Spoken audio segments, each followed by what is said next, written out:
Hola, Pablo. Hola, mucho ¿Cómo te gusto, va? embajador. Muchas gracias Marquén. por la visita. Gracias por recibirnos acá en la residencia del Reino Unido, Un placer. en la isla. Divina casa. ¿Es la primera vez que usted está acá? No, estuve un par de veces Sí, también. sí, sí. No, es una casa divina. Este es un palacio construido hacia 1914, ¿no? 1917 terminó. Terminaron Sí, sí. de hacerlo. Y El era la Palacio casa- Madero Unzué. Madera Unzué, así fue. Hasta el año 1948, cuando fue que compró el gobierno británico. Pero ya Pero hablamos... ya fue construido por los ingleses también, Sí, ¿no? sí, Dicen dos que- arquitectos británicos Ajá. que construyeron. Por eso que tienen arquitectura sí, un poco inglés, yo diría. Claro. Bueno, lo sigo. Bueno, vamos a subir. Esta parte de la casa, de la planta baja, donde tenemos oficinas, ustedes van a ver, este detalle es San Jorge y es el santo de Inglaterra. Pero no fue el gobierno británico que lo hizo, fue un detalle de la casa original, de la familia Madera Unzué. El estilo es eduardista, puede ser, de Sí. construcción, Sí, ¿no? exacto. Hay unas cosas interesantes. Este baúl es del primer embajador acá, Woodbine Parish, y tiene una leyenda que si abres trae mala suerte, entonces no hay que tocarlo. Nadie lo abre. Claro, hay muchos, seguramente, tesoros originales de lo que era la familia que vivió aquí, ¿no? No tantos, O porque ustedes fueron incorporando fuimos incorporando varios, como este cuadro de la cuadro reina de la Isabel. reina, tenemos cuadros de los abuelos de la reina. Hay una mezcla, pero por lo general la familia Madera Unzué llevó sus pertenencias cuando se fue. Pero nosotros colaboramos con ellos en escribir un libro sobre la casa para el centenario de 2017. Es bastante interesante con todas las fotos originales de Recoleta y de la casa. Tenemos un comedor donde recibimos por lo general la gente para almuerzos, desayunos, cenas. Tenemos lo que llamamos el Blue Room, que realmente ahora no es más azul, el salón azul, pero originalmente era azul. Y tenemos el estudio, que yo le muestro un poco el estudio del embajador, le llama. Yo no trabajo acá, por lo general trabajo en la embajada. Claro, porque acá tiene la particularidad que esta es la residencia, Sí. donde usted vive con su familia, donde son las recepciones, pero las oficinas están acá nomás. Sí, a sí, media al cuadra, ¿no? a bote. otro lado del jardín. Ajá. Entonces, para mí, mi viaje es bastante sencillo. Tengo que atravesar el jardín y ya estoy en la embajada. No tiene gasto de transporte. No. Y acá tenemos para los reuniones pequeños, ¿no? Y un poco algunas pertenencias personales acá, por ejemplo, las fotos. Y acá tenemos a Churchill y San Martín. Sí, exacto. Hay una historia muy interesante de Churchill, que fue la foto original que estuvo acá durante la Segunda Guerra Mundial. Cuando se jubiló al final de la guerra, el entonces mayordomo pidió llevar la foto con él como momento, ¿no? Como recuerdo de Claro. sus años acá. Y eventualmente el señor falleció, su familia puso la foto a venta, alguien la compró y hace 18 meses nos regalaron para poner en valor en la embajada otra vez. O sea que esta foto dio un paseo por allí de unas Exacto, un cuantas paseo décadas para y Argentina. volvió a la casa. Así es. Como así está. es. Bien. Y estas fotos que me decía, acá que tenemos un poco de todo.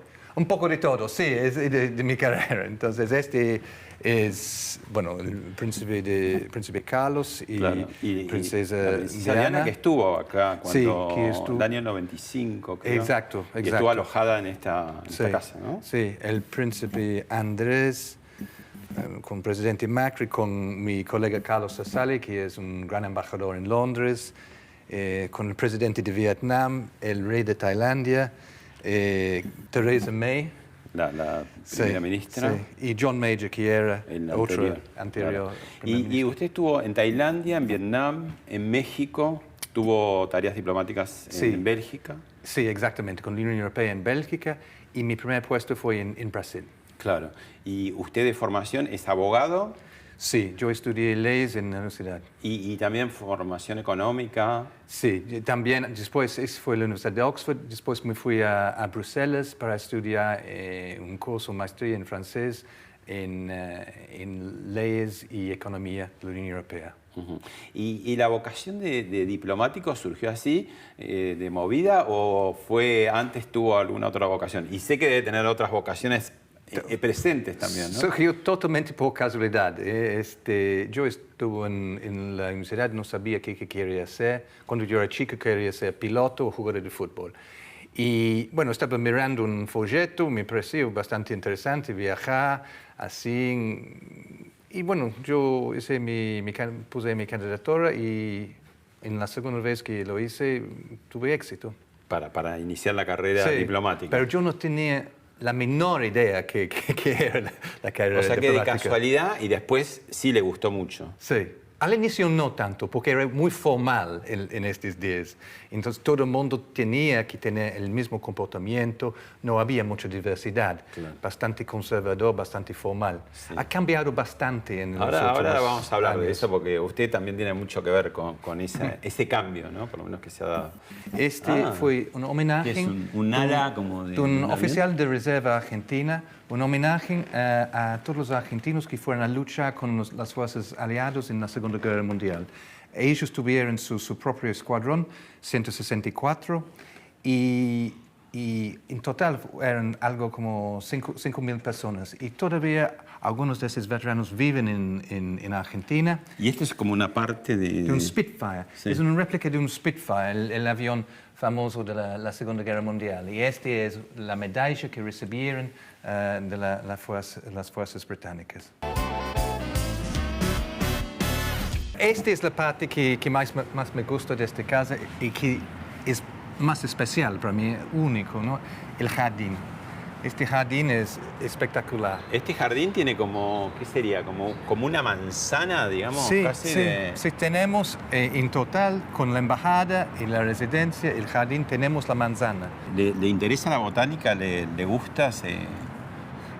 Hay unos árboles muy impresionantes. ¿Se puede acá. bajar? Sí, Oh. podemos ir bajando. Sí. Y también lo que es interesante es la cantidad de pájaros que hay acá. ¿Vienen muchos pájaros? Sí. Bueno, a pesar del hecho que tenemos 20 gatos en los jardines. Y han hecho acá también muchas recepciones, Sí. desde las formales hasta las más simpáticas informales como la de Harry Potter, de pronto. Exacto, hacemos un evento de Harry Potter, de Peppa Pig, y porque hay que aprovechar estos jardines. Y muchos eventos, kermeses para recaudación de fondos de varias organizaciones de caridad. Durante la noche se ilumina todo y queda maravilloso. Ajá. ¿Y esa pared qué sería? Como una pared... Porque lo que pasa es, originalmente, la casa original tuvo el jardín hasta este punto acá. Este era otra casa. Sí. Y ¿Y esto se anexó en qué época? sí, en 1948, cuando compraron. Cuando compraron. Sí, y demolieron la casa que estuvo acá. Este es ¿Y esto uno de es los lo que muros quedó? original. De la casa que estaba al lado. Sí, sería. sí. Y hicieron este gran parque. Por los ingleses, tradicionalmente, los jardines son importantes, pero este necesita de una atención permanente, se puede imaginar. Claro. Acá debe haber unas cuantas especies vegetales, ¿no? Y esto Sí. convoca mucho a los pájaros, como dice, seguramente, ¿no? Sí, exacto. Y hay algunas cosas interesantes que vamos a mostrarles. Y, no, acá excelente para hacer un asado. Allá queda la parrilla. Ah, ¿se hace asado? ¿Acá se hace asado a la Sí. Argentina? Yo no sé hacer asado, pero que me inviten a un asado, con mucho gusto acepto. Pero lo tienen que hacer. Sí, exactamente. No, tuvimos un grupo de personas que me contactaron de las redes sociales que son muy gastronómicos y me dijeron, invítenos para un asado. Yo dije, no sé hacer asado. Ellos vinieron, hicieron el asado y nos pasó bárbaro, ¿no? Muy fantástico. Este jinete allá fue puesto cuando reabrimos la embajada en la época de reapertura de las relaciones diplomáticas, 1990. ¿Y los vecinos?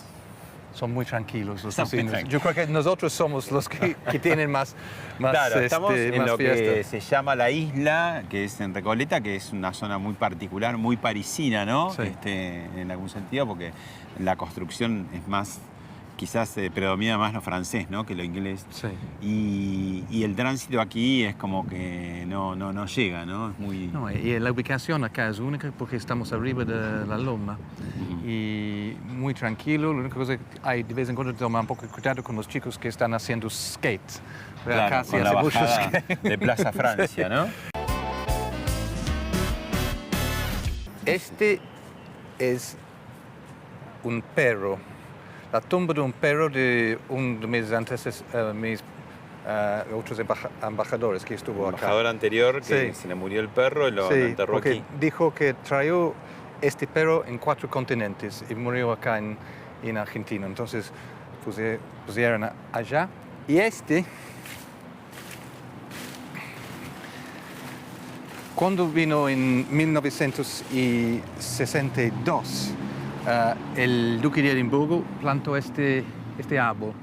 No me parece que está en las mejores condiciones, pero bueno, se la banca, como decimos acá, ¿no? Todavía sigue un poco con el duque. Y bueno, también el duque así puso los ladrillos iniciales de la embajada en 1965. Cuando vienen los chicos para la noche de Harry Potter, juegan a Quidditch, claro, deporte de Harry Potter. Pero sí. Antes jugaba acá croquet, que es un deporte bastante especial, y acá tiene pillete y cancha de tenis también, que es por el uso de todos los colegas de la embajada. Y hay constantes recorridas, ¿no? Eso también cambió mucho, porque antes las embajadas eran como un búnker cerrado al que no se Sí. accedía, y hoy en día, más en el caso de estos palacios que tienen como una historia local, Sí. digamos, también, ¿no? Entonces, en ese sentido hay como una apertura de puertas mucho más Exacto. frecuente, ¿no? Y más Exacto. como algo habitual, ¿no? De compartir con la comunidad. Tenemos varios eventos abiertos al público durante todo el año.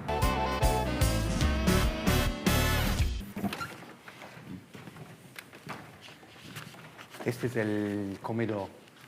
Una cosa que seguramente que usted sabe, ¿no? Que muchas de las residencias de los embajadores acá en Buenos Aires eran propiedades de casas de familias argentinas adineradas en el pasado. Exacto. Y muchos países tienen así. Pero un detalle que a mí me gusta de esta casa es el uso del madero en la casa. Mucha madera. Así Sí. que se siente Más más cálida, ¿no? Exactamente, más acogedora.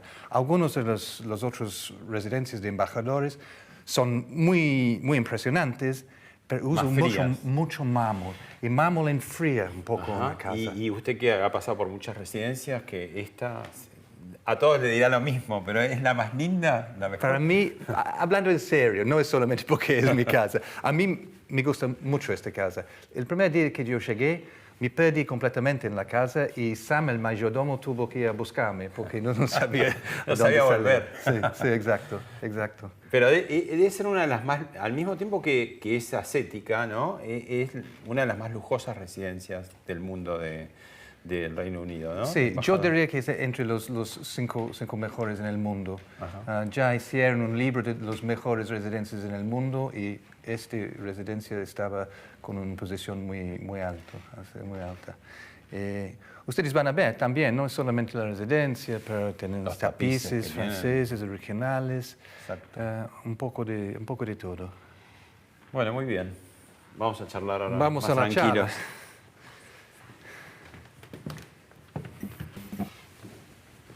¿Qué es lo que hace exactamente un embajador? ¿Cuál es su rutina? Es una buena pregunta y a veces intento explicar a mi madre qué hago, pero no siempre con éxito. Hay una gran variedad de trabajo en mi caso. Lo que la gente ve solamente es cuando vienen autoridades de su país o cuando van ustedes acompañando en una visita, ¿no? Sí. Pero lo que no se ve, por ejemplo. Depende del país también.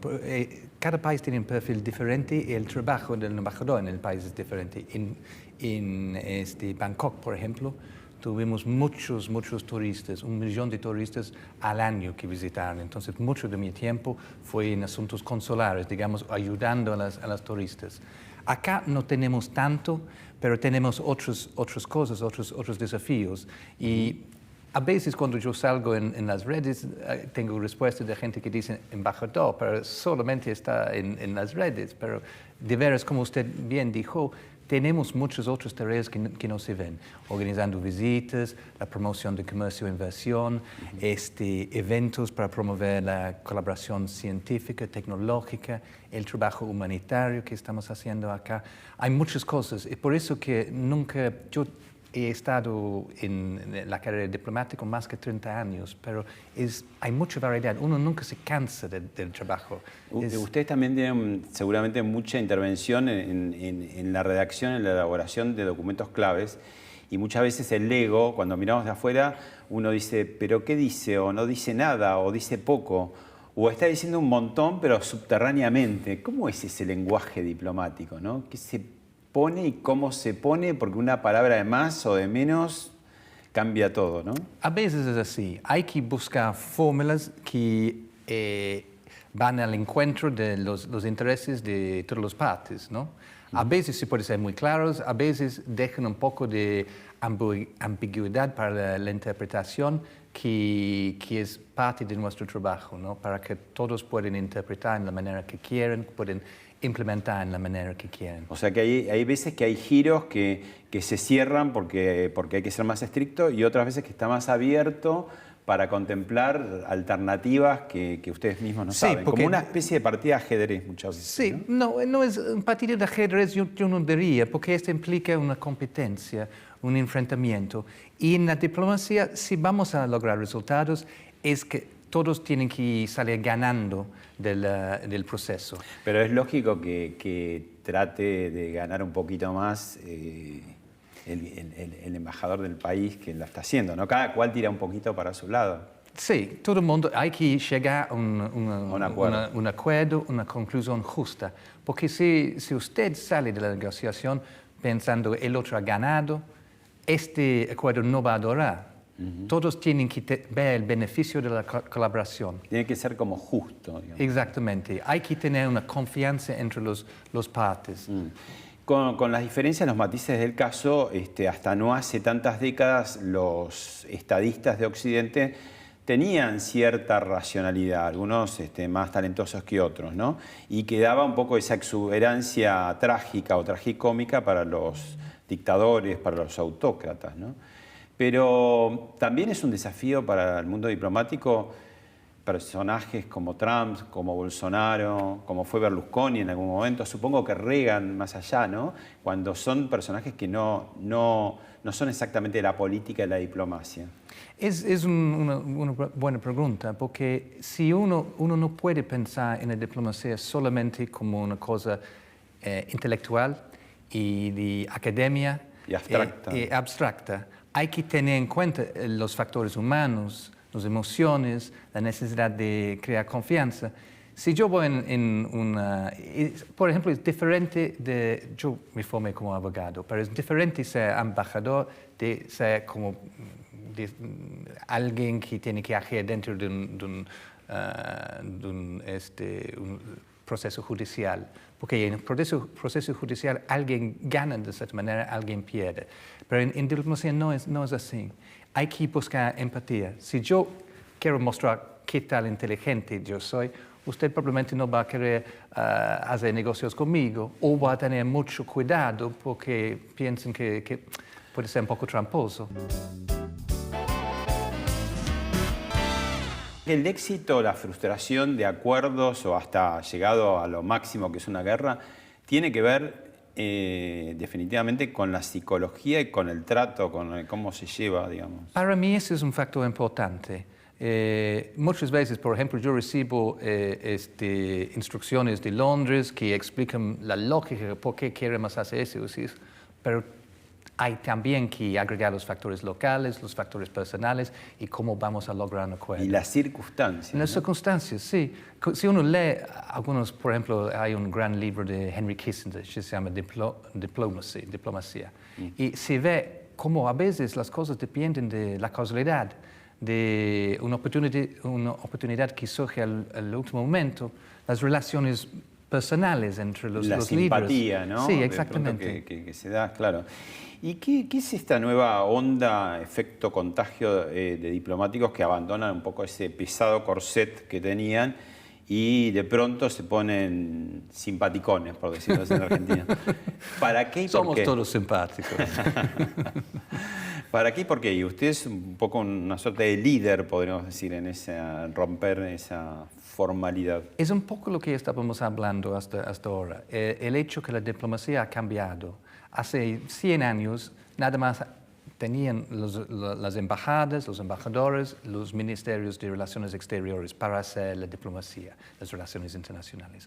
Ahora hemos visto un cambio muy importante en los últimos años. Tenemos ahora ONGs que son muy importantes, tenemos hay nuevos actores. Multinacionales, digamos. Sí, nuevos actores. Y tenemos la propia población, la posibilidad de la gente conectar con los embajadores, con los políticos, directamente por las redes sociales y conectar con otras partes del mundo también. Entonces hemos visto esta atomización y al mismo tiempo esta aceleración, que todo en Twitter se pasa en un par de minutos o algo así. Entonces el contexto es diferente, el contexto es mucho más complejo para mí que antes. Y como somos todos así, seres humanos y las leyes de Darwin aplican, hay que ir cambiando su comportamiento para reflejar la nueva realidad. Y cuando hemos visto problemas, grietas, muchas veces es porque la gente piensa que los gobiernos no están conscientes de sus necesidades, no están respondiendo a sus opiniones. Entonces hay que tener más cercanía para mí con la gente que antes. Vemos algunas fotos, momentos. ¿Colectivo? Colectivo.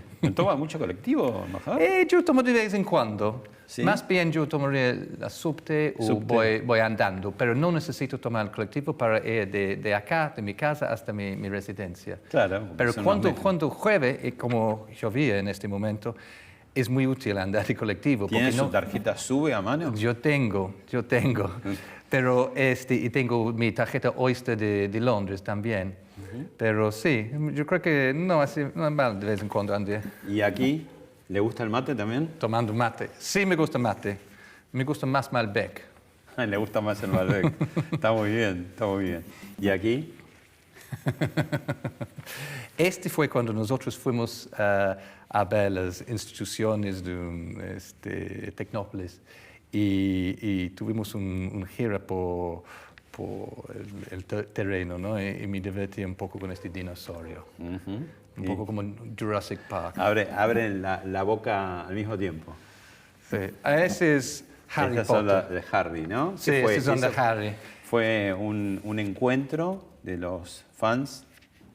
Exacto. Y la variedad de gente que vinieron, más de 1.500 personas, pero de distintas edades. Desde chicos así, de 5 o 6 años, vestidos muy, muy ameno, hasta señores de más que 70 años. Y se divierte mucho, ¿no?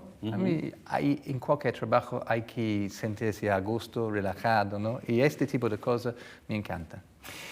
Usted ha dicho que un diplomático demasiado formal no está haciendo bien su trabajo, porque hoy la emoción en la política es muy importante, el vínculo, la empatía. ¿Usted querría ser político? ¿El diplomático es político? De una cierta manera, pero yo estoy sirviendo a mi gobierno y yo no tengo un papel así formalmente político y nuestro servicio diplomático somos casi todos diplomáticos de carrera. A mí lo que me gusta es solucionar cosas, hacer cambios, así Bueno, sea un poco disruptivo. En la política debería ser eso, ¿no? Digamos, solucionar los problemas. Pero digo, ¿tiene alguna expectativa que sería como lógica, también natural, política? Yo no, en este momento no. Estoy muy a gusto acá en Argentina, haciendo un trabajo que para mí es muy importante y después vamos a ver. Pero yo creo que voy a seguir en la carrera diplomática. No sé, a mí me gustaría a lo mejor hacer algo que tiene que ver con el académico. Ajá. ¿Tiene un club de fans en Argentina? Sí, increíble, ¿no? Mira mi cara, ¿sí? No soy ningún rockstar, pero muy simpático. Son gente que son normales, yo les he encontrado, pero a ellos les gustan este tipo de intercambio, un poco de humor.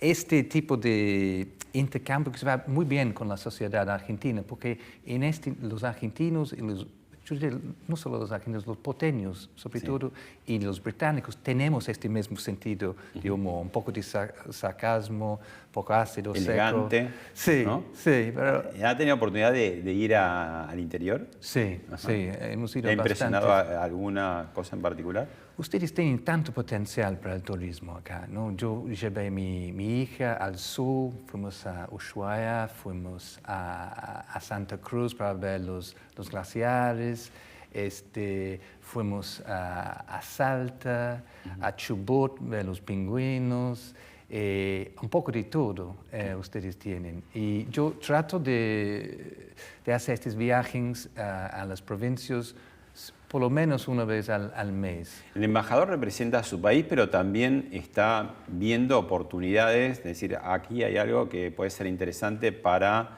acordar algo político, comercial o solidario o artístico, tantas... Exacto. Hay que estar muy curioso, es muy importante ser curioso en nuestro trabajo, siempre estando preguntas, buscando oportunidades, puede ser oportunidades para inversión, intercambios educativos, este tipo de cosas.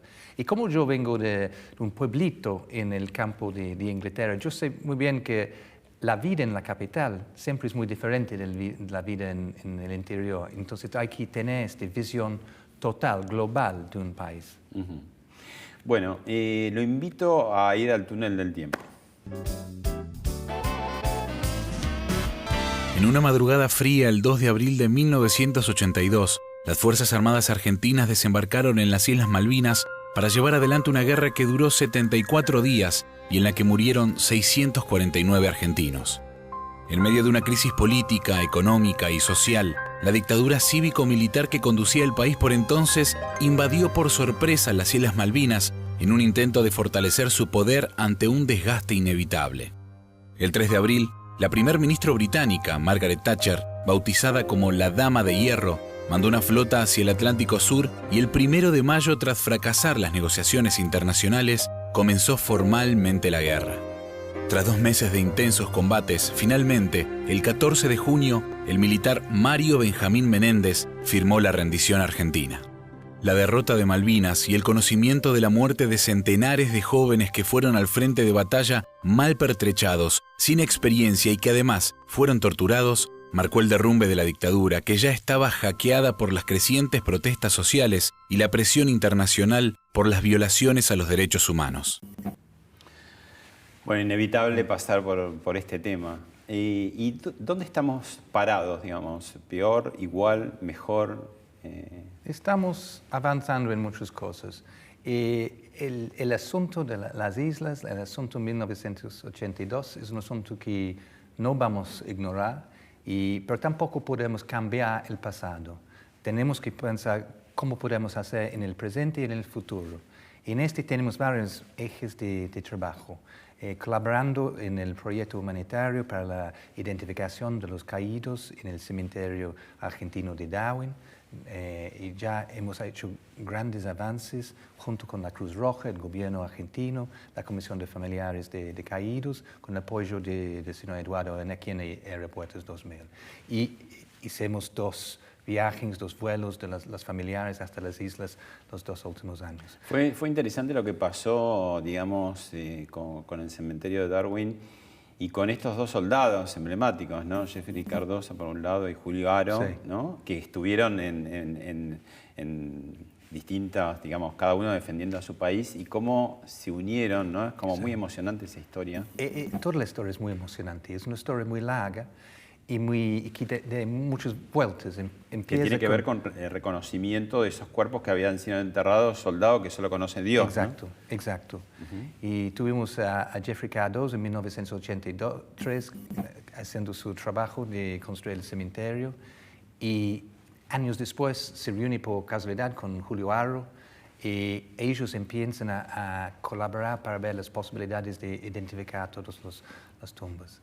Y Julio ha hecho un trabajo fantástico, la comisión de familiares ha hecho un trabajo fantástico individualmente, todos buscando dar el derecho de identidad a estos caídos. Para avanzar, digamos, de una manera saludable en las relaciones entre la Argentina y Gran Bretaña, ¿sigue funcionando eso que, digamos, de alguna manera se llama el paraguas? Es decir, bueno, ponemos el paraguas en el tema de la soberanía y hablamos de otros temas. Sí, es verdad. Es una manera de hacer que todos saben que en las posiciones de fondo sobre soberanía, sobre el derecho de autodeterminación, estas posiciones no van a cambiar. Pero es una manera de prevenir que no hay frenamiento de todas las otras áreas, porque eso fue muy importante para el proyecto humanitario. Los últimos años había una cierta mezcla entre la política y el humanitario. Entonces fue necesario separar el humanitario de la política. Tenemos también otros temas que estamos tratando, cosas que son de interés mutuo, como por ejemplo más vuelos entre las islas y el continente, colaboración para así preservar los estoques de pescado en el Atlántico Sur.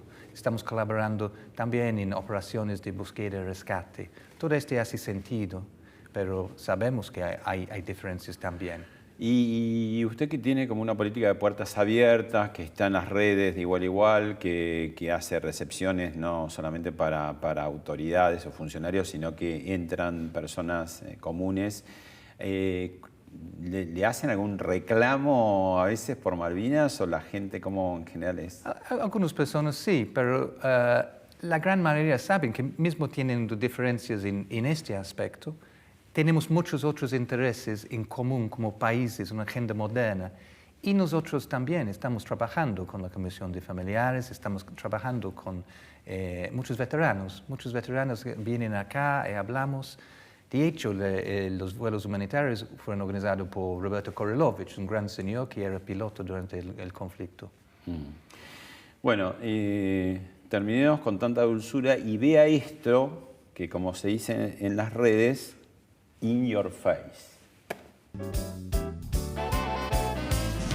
Maradona turns like a little eel and comes away from trouble. Little squat man comes inside Butcher, leaves him for dead. Outside Fennick leaves him for dead and puts the ball away. Yo le digo México 86. ¿Qué es lo primero que le viene a la mente? Con la radio, porque en este entonces no tuvimos el internet, los celulares y tal, y escuchando el fútbol, y cada vez que marca un gol los argentinos había un silencio en el estadio. Impresionante. Sí, y alguien me dijo, parece que el gol de Maradona había algo que no era justo, pero nadie sabía exactamente qué era. ¿Qué le provocó cuando vio el gol con la mano? Bueno, es una decepción por nuestra selección, pero ahora con el tiempo hay que reconocer que si yo hubiera sido argentino en este entonces, yo hubiera tenido mucha felicidad, ¿no? ¿Qué gol define más al fútbol argentino de los dos de Maradona? ¿El gol con la mano o el gol de la gambeta? El segundo, porque para mí este fue el mejor gol individual de los Copas del Mundo. En 1986, poco tiempo después de 82, había mucha emoción, mucho sentido político, que hoy en día yo no creo que tendría este mismo peso que tenía en ese entonces. Bueno, primero Fútbol. gracias a Dani Arcucci, amigo y ex compañero de La Nación. Y bueno, también era inevitable que pasásemos Exacto. por acá, ¿no? ¿Y qué dicen los ingleses que le perdona el gol de la mano de Dios? No deben estar muy contentos. Yo creo que todavía las hinchas se recuerdan. Yo creo que hay emociones mixtas. En este partido hubo este gol controvertido, pero también este gol fantástico de Maradona también. Pero hoy en día el fútbol es uno de los puentes que nos unen. Hoy en día tenemos ustedes inventaron el fútbol a Pochettino. y la Argentina lo tomó. Sí, exacto, digamos. y mejoró. Ustedes tienen a los jugadores como con Agüero, tienen Pochettino en Tottenham, propio Marcelo Bielsa en Leeds. Tenemos esta pasión para el ¿Usted fútbol. querría a Bielsa de director técnico de la selección inglesa? Yo creo que tenemos un director técnico muy capaz en este momento, pero yo creo que el profesionalismo que mostró Bielsa a los medios británicos fue algo muy impresionante. Entonces, si mañana usted me dijo, hay un cambio, Bielsa es director técnico de la selección inglesa, está Firma bien, ahí. para mí está bien. Ese partido además llegó en un momento que era todavía muy reciente la guerra de las Malvinas, con lo cual, además de la euforia que ocasionó ese gol, que supongo que cualquier hincha casi de cualquier país lo ve y tiene como una especie de adrenalina o de... Mucho cargo emocional en este Exacto, entonces. ¿no? Porque parece como increíble que se dé, ¿no? Pero fue como una suerte de metáfora de revancha, ¿no? Fue muy querido. Y allá, no sé, cuál fue la impresión, digamos. Ahí le contaba un poquito a Arcucci, pero ¿qué impresión a ustedes les dio? Porque fue perder mal. Decía, no es algo que comentamos todos los días, pero si alguien habla de 86, para nosotros el gol que marcó fue el mano de Dios, ¿sí? Pero también yo he hablado con algunos de los jugadores de 86, Jorge Burruchaga es un gran amigo, y el desempeño... Usted lo nombra y usted lo tiene. Él le dejó un mensaje.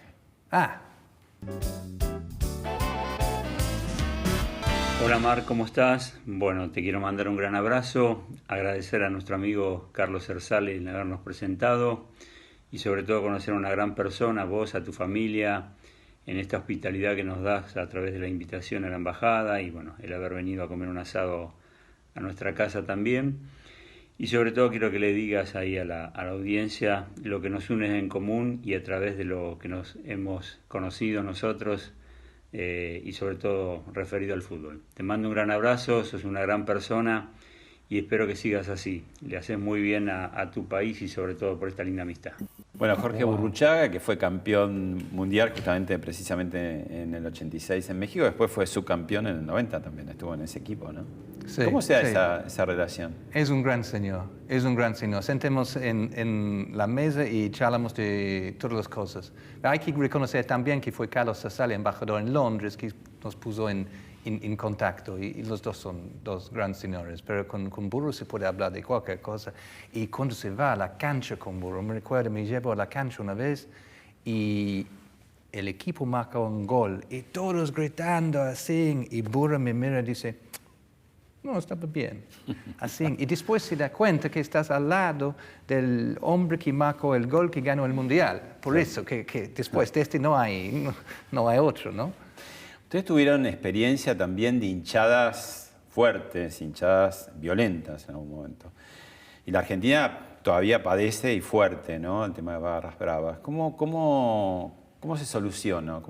Yo creo que todos los países tienen un problema de una manera u otra con pero estamos tratando de reducir al mínimo y hemos hecho bastante progreso. Hay varias cosas. ¿Cómo se trata, por ejemplo, del asunto del alcohol? Que, por ejemplo, permitimos alcohol dentro de la cancha, pero controlado. Quiere decir que antes, a veces, si tuvimos el problema que la gente llega borracho al partido, que no propicia la seguridad. Tenemos también una política en la Premier League de tener, todos los estadios tienen sillas y la gran mayoría, la gente compra la silla para la temporada. Entonces es fácil identificar a una persona que está allá. Hay mucho uso de televisión de circuito cerrado, CCTV. Hay más capacitación de los policiales, especialmente para los partidos de fútbol, donde hay mucha gente en un espacio limitado. Entonces hemos visto que el problema en el Reino Unido ha bajado mucho.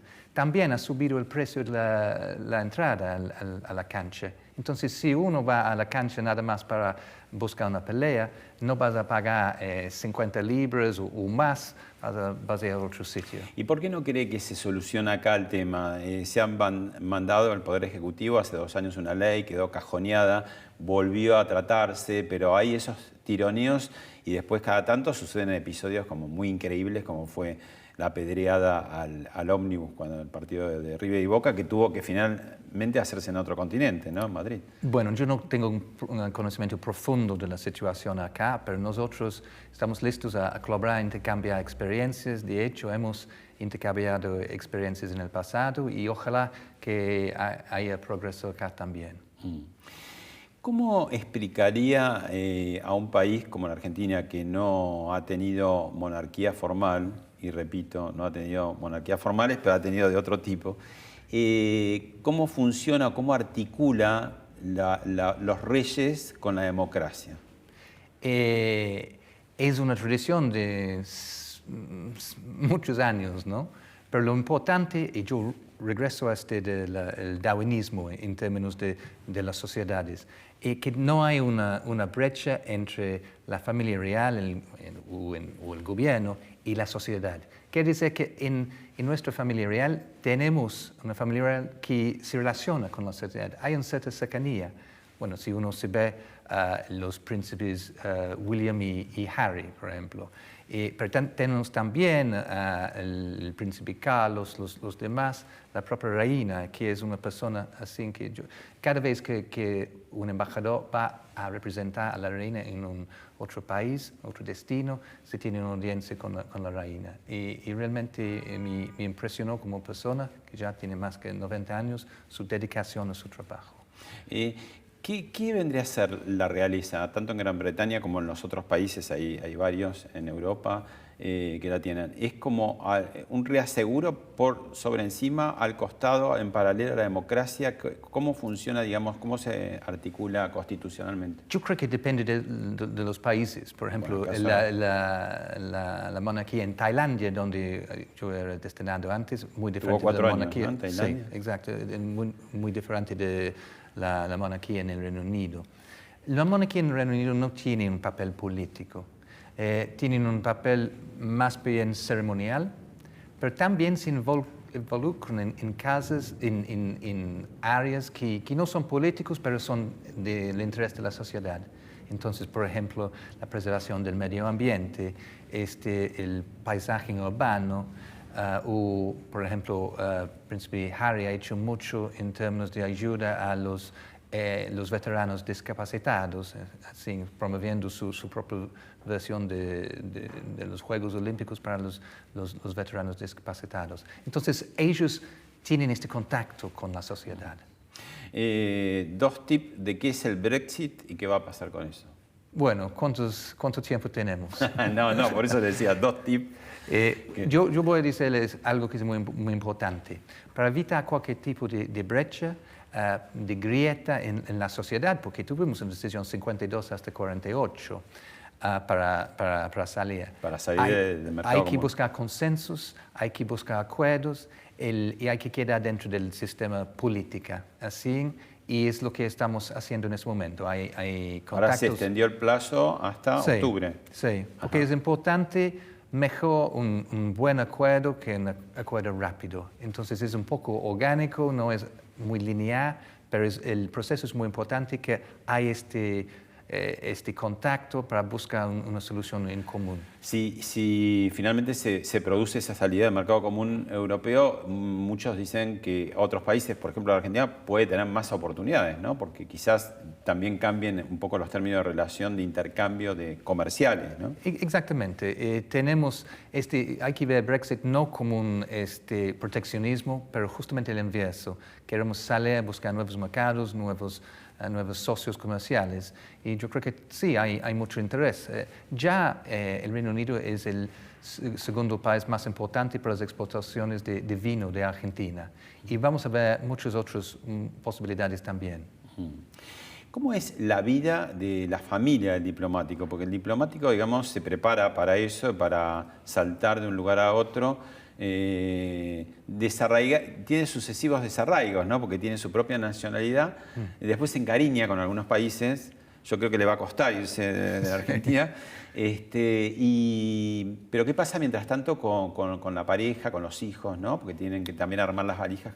Las cosas han cambiado bastante, ¿no? Porque hace 100 años uno se embarcó en un navío y así, un mes de viaje hasta el destino y no era posible contactarse con la familia, no se mandaba cartas que demoraban mucho tiempo.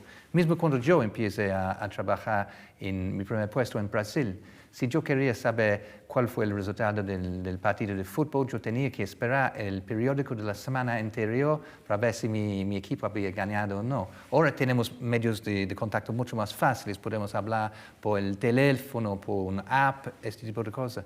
Pero psicológicamente es verdad lo que usted dice, las familias tienen que adaptarse. En mi caso yo tengo dos hijos. ¿De qué edades? Ahora de grandes, 26 y 23. ¿Y qué hacen ellos? Y mi hijo es abogado, está trabajando en un estudio de abogados, y mi hija trabaja con una empresa de telecomunicaciones. Por casualidad, en la misma calle en Londres. Entonces se ve bastante, porque no se ven mucho los padres, ¿no? Estamos a 13 horas de vuelo. ¿Y ellos los visitan cuando están depende, ¿no? Ahora quizás están más cerca, bueno, no estamos tan cerca tampoco. No, pero les encantan, como todos mis colegas del servicio diplomático, siempre quieren visitarme acá en Argentina porque Buenos Aires es tan lindo. Pero una cosa para el desarrollo de los niños es que a veces les cuesta el cambio y en términos académicos, porque uno siempre está empezando en otro año escolar. Las escuelas, las universidades, claro. Sí. Pero al mismo tiempo les da un desarrollo emocional excelente, una tolerancia, una percepción del mundo que es muy útil en este momento donde tenemos esta globalización, tenemos muchas malinterpretaciones, las diferencias entre las culturas, porque tenemos contacto directo entre las culturas, y ellos entienden un poco mejor el mundo y qué va a ser el mundo del futuro. Si usted tuviera que pensar, bueno, lo pongo en un aprieto diplomático, ¿no? Pero es una pregunta muy directa. ¿Qué le pasa a la Argentina? Digo, tiene todas las posibilidades, riquezas y tiene talentos humanos, pero tiene problemas, muchos, ¿no? Y cíclicos que se repiten, ¿no? Con la mirada así de lejos y de cerca que tiene, y diplomáticamente, ¿qué diría? Yo creo que hay que tener una visión positiva y optimista de la situación. Como usted bien dijo, Argentina tiene muchos recursos naturales y recursos humanos también, ¿no? Si uno mira, muchas de las empresas multinacionales, sus CEOs son de Argentina. De hecho, nosotros estamos buscando más empresas argentinas para invertir en el Reino Unido. Ustedes tienen empresas de fintech, de tecnología muy importantes. Yo creo que así con reformas económicas, este proceso, ojalá que todo sale bien en el futuro, porque simplemente porque algo se pasó en el pasado no quiere decir que va a repetirse en el futuro, nadie sabe. Entonces, nosotros y el resto de la comunidad internacional estamos listos a colaborar con Argentina y bueno, estrechar los vínculos todavía más. ¿Entre qué años y qué años estuvo en Vietnam? Yo estuve en Vietnam entre 2007 y 2010. ¿Y qué vio? Vio una Vietnam totalmente distinta, ¿no? Recuperada y como una de las potencias de Asia, ¿no? Sí. Muy increíble, sí, ¿no? Porque un país destruido y bajo fuego durante tantos años, ¿no? Francia, Estados Unidos. ¿Qué es lo que más le llamó la atención de esa experiencia? Ellos son muy trabajadores, los vietnamitas, ¿no? Pero algo interesante que yo creo que ayuda en muchos países es ver que cuando yo llegué acá, yo creo muchas personas, incluso en mi propio gobierno, cuando uno se dice Vietnam, la respuesta inicial es la guerra, ¿no? Claro. Es lo que Pero permite. ha pasado. Ahora hay terminó que, en hace mucho, Sí. ¿no? 75, ¿no? pero hay que modernizar nuestra percepción del país. Y ahora hay que pensar, cuando uno piensa Vietnam, pensar tecnología, producción de autos, turismo en lugares fantásticos. Y hay que adaptar sus políticas de cooperación también, que no estamos tratando con Vietnam en la época de la guerra, pero en el mundo moderno, donde tenemos muchos desafíos comunes. El cambio climático, hay muchas inundaciones en Vietnam por el cambio climático, entonces son un país socio-natural para nosotros en esto. Usted estuvo en México, estuvo en Brasil y ahora en Argentina. ¿Qué composición se hace de América Latina, digamos, en este momento particular, ¿no? de nuevos liderazgos, como es el de Brasil, en México también hace poco, hay elecciones muy pronto en Argentina, en Uruguay también, ¿no? ¿Cómo ve todo ese panorama? Bueno, estamos en proceso electoral acá, estamos en proceso electoral en Uruguay. Eso es normal en las democracias. Así, la visión cambia con un gobierno diferente. Algunas cosas no cambian, pero así, estamos en un proceso siempre de evolución. Y yo creo que así en la región también. ¿Qué es lo que más le gusta a la Argentina, digamos, en cuanto a, qué sé yo, comidas o lecturas o teatro? ¿Cuáles son, fuera de su trabajo, qué es lo por dónde le gusta andar? Los argentinos. Los argentinos.